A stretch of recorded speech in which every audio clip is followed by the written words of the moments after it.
Nagkaroon ng panibagong rollback sa presyo ng mga produktong petrolyo noong June 23, 2026 na inaasahang magpapagaan sa gastusin ng mga motorista.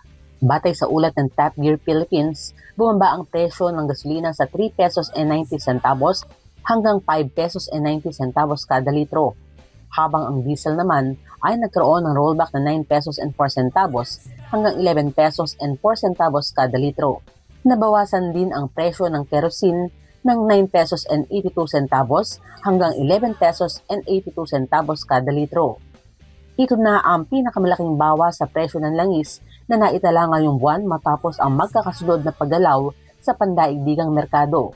Iniuugnay ang rollback sa pagluwag ng tensyon sa gitnang silangan na nakaapekto sa presyo ng krudo sa world market. Inaasahang magbibigay ito ng panandali ang ginhawa sa mga motorista at iba pang sektor na apektado ng mataas na halaga ng produktong petrolyo.